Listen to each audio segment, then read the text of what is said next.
call to help us out. Okay, showtime. So if you didn't already meet me, my Chef Jamela Bilal. Those people who was already joining us for the cooking demo that was before this, thank you so much. I hope you enjoyed it because I sure enjoyed the time with you. So what we're going to do tonight is I'm not going to hold you much longer. And the theme is the story of Islam through food. Okay, I'm going to tell you right now, I'm not going to give a lot of diction and specifics about Islam itself, but I'm going to kind of relate that to how it's related to food and its culture, in particular to the African Americans, because this whole project, I'm kind of like the ending of the series for a larger project that was entitled In the Path of Islam. That was going on for a couple of months here. It was a lot of different things they were doing in and around the city. It was a very wonderful exhibit here. And basically, the purpose of it was to tell, of course, the story of Islam, but through the lives of the African-American Muslim community here in the city, which is a very, very rich community. Okay, and so they brought me along to talk about food and to do something with food. So I had the food demo. So this is kind of like a series, a lecture series to give some information. And I think I came up with this idea. I'm not sure why, but anyway. So basically, food transcends all boundaries, and it brings and connects people and gives you joy in more ways than none. Okay. But tonight we're going to talk about the story of Islam through food and the many cultures and regions that it touched and how this is represented right here in the city of Philadelphia. And we're going to end with a little feature story about my dear friends here from, this is a local chef and owner, him and his wife from Southside Restaurant, which is one of the oldest African-American owned, Muslim owned and operated restaurants here in the city of Philadelphia. The story is a good one, it's a great one, and it's the one that surprised you if you, but anyway, so Islam began in Mecca and Medina. Of course, it was revealed to our prophet, peace and blessings of Allah be upon him. He's the last prophet, and Mecca and Medina is in the peninsula of Saudi Arabia, that's now known as Saudi Arabia. So, like I said, I wasn't gonna spend a whole lot of time on Islam because I want to tell the food story. The key point here is that there was a time, during the time of the early Islam, when the Quraysh, just a group of people that was very against them practicing this newfound religion. They were very against that. And the prophet, peace and blessings be upon him, he encouraged some of his followers, 75 of them to be exact in the beginning, to go to a place called Abyssinia, which is now our Ethiopia. And believe it or not, he encouraged them to speak to a well-known Christian king and emperor. His name was Nagassi, I believe, and he was the ruler of that land. But his reason, and that brings me to this point that I'm going to add while I'm here, is that the story of Islam is like, it's not just religion, it's a human story. Okay, it's religion in it, it's a way of life. If you have the opportunity to study just history of it, you will find so many things of the way human beings live and also should be living. And that's why it was here given to mankind, just as something to help us all live good and good on this earth. So this was a Christian. So, and everything that was done, which is to me is so fascinating about Islam, everything that was done, you can tell was a reason for it, to show people all these years later, centuries and centuries later, the meaning of working together with everyone, not just yourselves, you know, and having the same general concept of to treat people kindly, treat people good, you know. So he encouraged his followers to help them to get free from this persecution that was happening in Mecca and Medina, to go to Abyssinia, which is now Ethiopia, to talk to this Christian leader. And he didn't exactly know they were coming. So when they came, of course, they were trying to, like, you know, pull them away and push them out. And a few of the Muslim followers came in front of this Christian leader and they recited the Surah Maryam. Surah Maryam is the Surah. Surah means chapter. That's the chapter in the Quran that specifically talks about Jesus. So it resonated with them right away. And that leader, he had to say, we're going to protect them. We're going to take care of them. They're like us. They're of us. We are the same. And so that's how Islam started to dip into Africa. So that's the reason why I making clear point of that. So you know that Ethiopia is like in the West Africa area. From there, believe it or not, it didn't spread right through West and South Africa yet. It went to Egypt first. And then in Egypt, it started moving basically all over, and that was primarily through trade. And then you have the transatlantic slave trade. And there, before there, or just in general, I want to make the comment that food in general, like when you see all different types of food, it's basically a joining of sharing. I came here, I brought this, you had this, now we make this. That's why they have this concept now, fusion cooking. It's basically, you know, I want to make a taco, but maybe I want to make it a fried chicken taco. So now I'm sharing my culture or what I have from my richness with another culture. And now we have kind of like another cuisine. So that's kind of like how things happen. So I said that because now I'm going to make the comment that during the transatlantic slave trade, things weren't shared, they were taken. It was more so taken. It wasn't choice in how things was moving. So because those people, of course, was moved without will all the way to a new land, those leaders or those people who brought them, they brought some of their goods with them. For a lot of reasons, because they knew how good they were and they would maybe good for them for where they were going, but also they knew that they had to feed these people that they were taking and they had to feed them from what they had. However, when, you know, Africans got to America, and even though some of the food that was part of their land that they came from was with them, they were only allowed to use it as it was given to them, which meant that they still had to be resourceful. And an example of that would be the sweet potato. That we say sweet potato, we say we have sweet yams. So there's really no yams, exactly true yams being grown in America, some parts of Florida now. And the reason why is because we don't have the climate and the weather here to handle it. The yam itself looks like an elephant shoe or something. It's really different. It's not orange at all, but again, improvise. So the sweet potato was more readily available, especially in that South and Charleston area, which is the first kind of area ports that everyone came to. And that's why they have the sweet potato. And that brings us to fried chicken. You know, that was because there was leftovers given and they had oil and they had lard. They had to cook, you know, they had to work with what they had. So that's kind of how that cuisine was developed. And I just think it's so fascinating that through all of that, you still had this great richness developed, you know. And here in the city of Philadelphia is so phenomenal because you have all types of Islam here, and it's centralized to different areas of the city. So like in the Northeast, primarily in the Northeast, you have a lot of the Arab and Middle Eastern people there. And so for eating, you can always find a place that sells some kebab or some falafel or any, you know, food like that. In the West Philadelphia area, you have a lot of African-American Muslims, but you also have a lot of Africans in the West Philly area. So this is an area where you can find something like mafe, you know, or some of those other true Dora Watt, those other true African dishes, but you also can find some macaroni and cheese and fried chicken too, like our friends here from Southside. So I got a little off track, but the most important thing is I wanted to talk about Abyssinia, because that's really, really important. And actually, when I was doing the research, it really fascinated me too. Another thing I wanted to make comment to, this is not so much related to food, but it was fascinating. Believe it or not, the Muslims that came to Abyssinia, they came as refugees, not as conquerors, which in most of the times they came to lands because they conquered that land and kept it moving. But they came as refugees there. They were asking for them to help them. And then if you think about Islam began with the Prophet, peace and blessings be upon him. He was poor, he was not known, you know, and it was like we now supposed to listen to this guy with this religion. But when it was moving through the Africa and the other lands, people came because they was using Islam to get up in the world. They was using it to highlight themselves.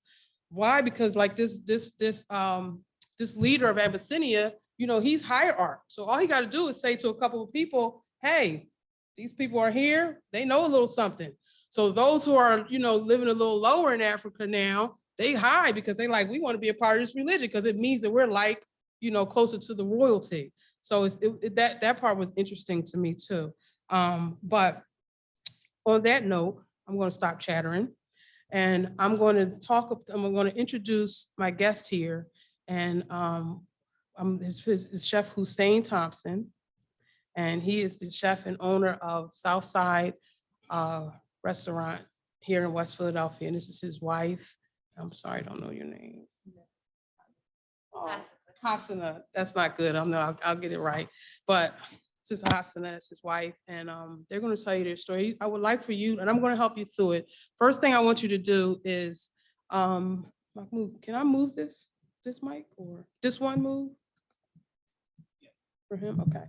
First, I want you to do is tell me how Southside began, the restaurant itself.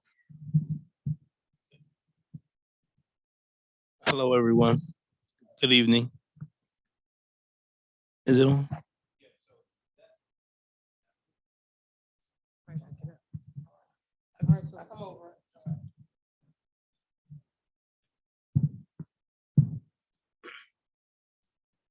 Good evening. My name is Hussein Thompson. I want to start off by thanking Sister Jamela for allowing me to come and speak to you all tonight and to kind of tell my story about how Southside Zabiha Halal Eatery came about. First with me, cooking, my inspiration came from my mother. Okay, so when I was a young person, I used to like to sit and talk with my mother. We had that type of bond. So a lot of our talks were in the kitchen and she would be cooking. And I would like to say, I came from a family of 9 siblings. I had 9 siblings. So my mom, she cooked a lot of food and she would be cooking for hours. So we would sit and talk for hours. And, you know, that developed in me the want to learn how to cook and learn how to cook food that tastes good. So, because, you know, everybody knows that your mother cooks the best food, right? So I wanted to bring that to people, you know, the joy of food, the festivities of food, the happiness that foods bring people.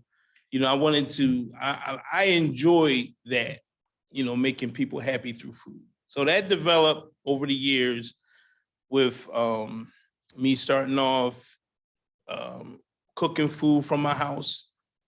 And then I just, you know, that went into cooking for people that would ask me to cook certain things for them. And then that became a catering business.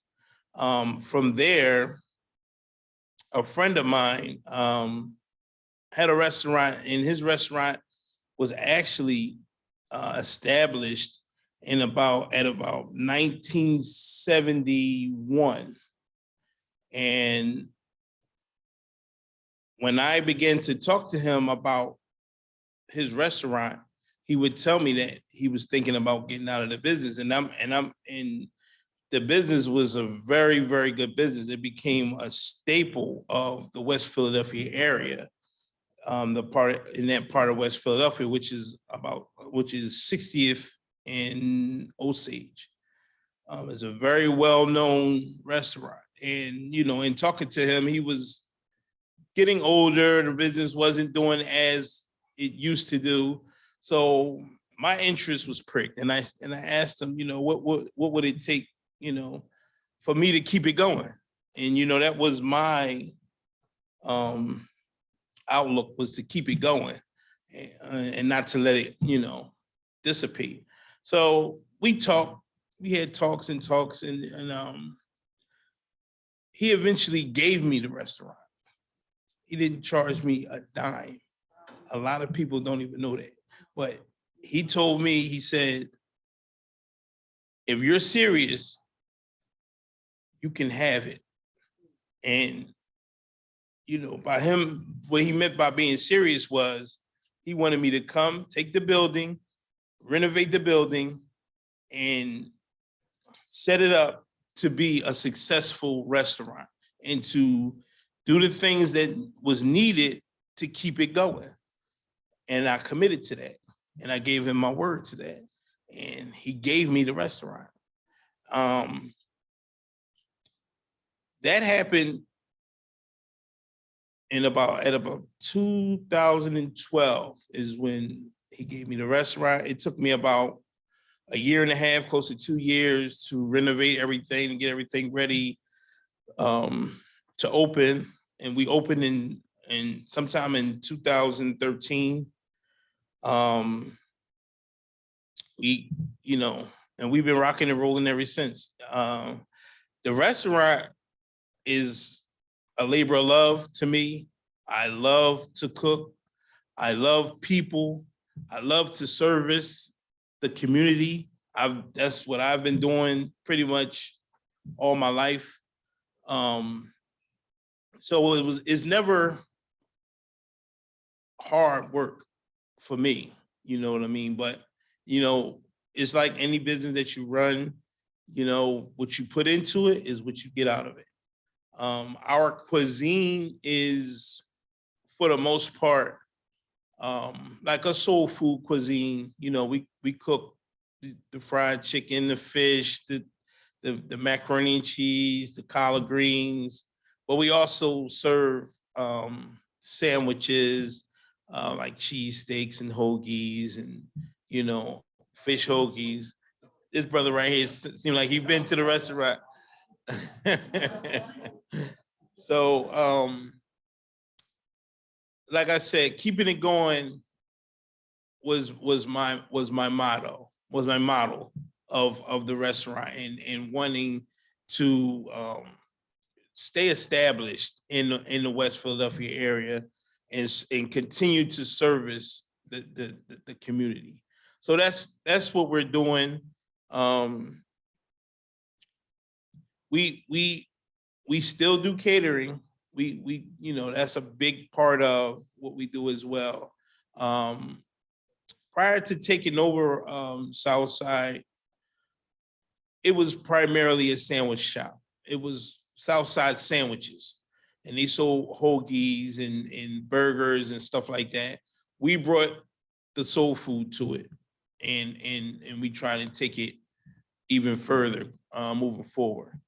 So that's pretty much our story. Like I said, our motto is to keep the legacy going and to build on it and enhance it and make it better, and to continue to service the West Philadelphia area and West Philadelphia community.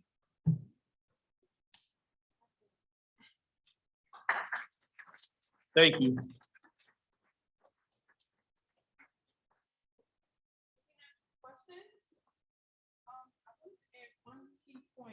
About the African American food story here in America, and that's the Nation of Islam. So now there was one of the most, or the most successful African American group.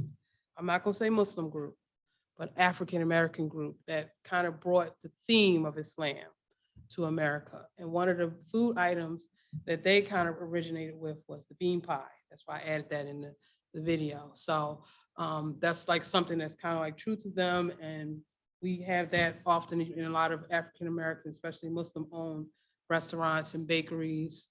It's lost its touch since that group is no longer around.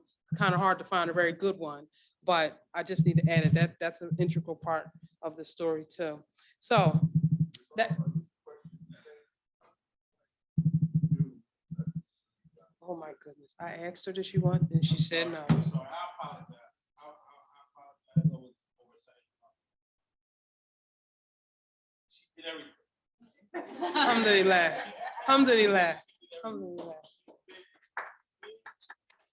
Yeah, that's right. That's right.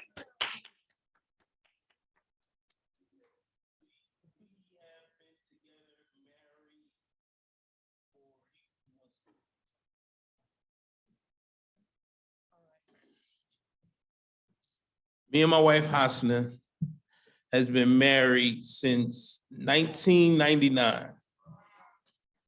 And she's been there every step of the way.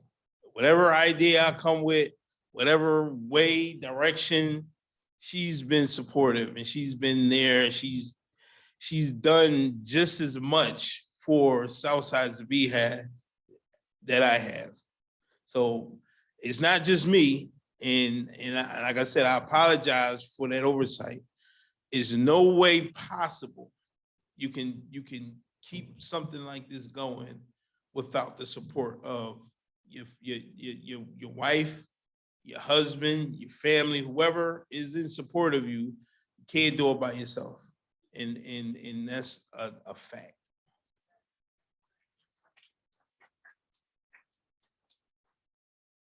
Any other questions? Yes. Yes. Alhamdulillah.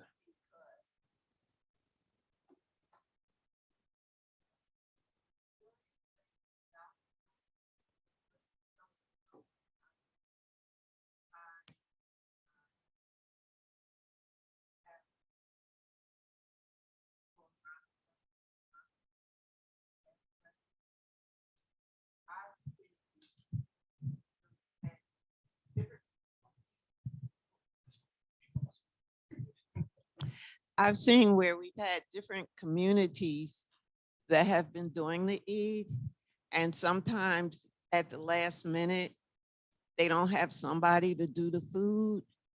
And I've seen him more than 5 times come up with enough food for, I want to say thousands of people, because it's more than 500, easy, within like 2 days. And when I say come up with food, I'm talking about trays and trays of lamb, trays and trays of chicken, trays and trays of green, trays and trays of macaroni and Right. cheese, and they don't run out of food. And I've seen him do this at the last minute, and just like you see him now, that's how he is. So I didn't want to leave that out. Shukran, sister. Alhamdulillah.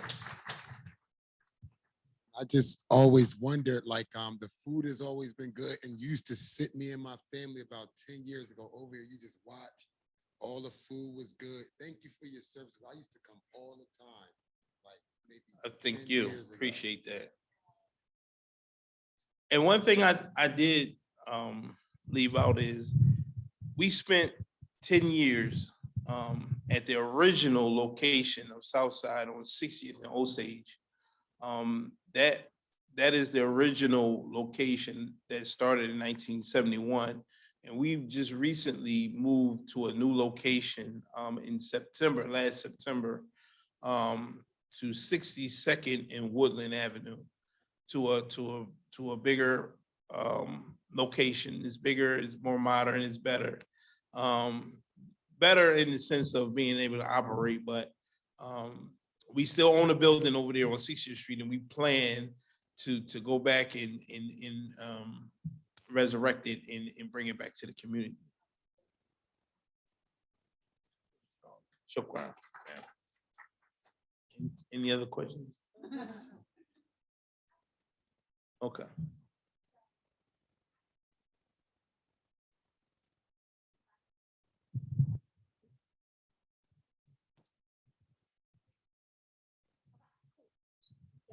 When I first came to Philly in like 95, 96, I took my Shahada, and we used to always go to Southside on 60th Street in the summertime after like Maghrib, and it would be the grills out, and you would have the chicken legs. Do you guys still do that?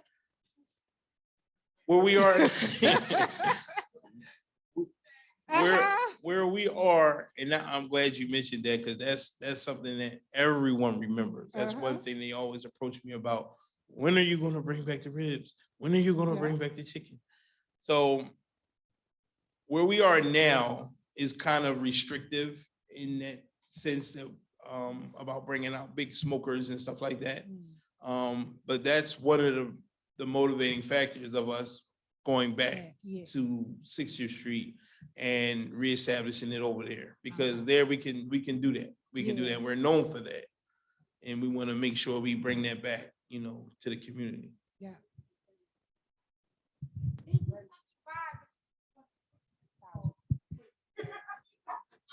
It was the everything.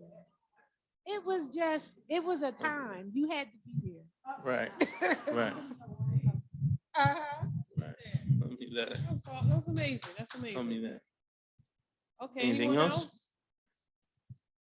So do I should have go over there or keep talking? So to stay tapped in, you know how to get in contact with me. I'm going to put some more cards back there. I'm available. You can reach me online. I do live cooking demos like I did in the room there. Also have a online meal prep company, all halal, only halal meal prep company in the country and ship nationwide. And a bakery we has as a family in Jenkintown, PA.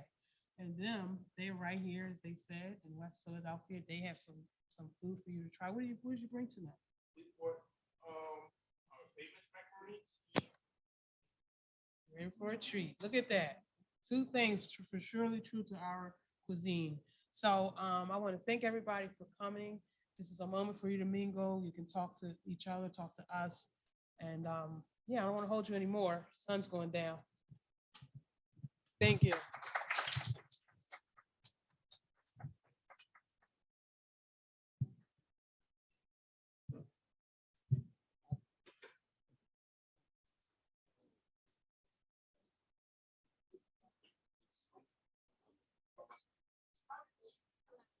Catfish. Mhm.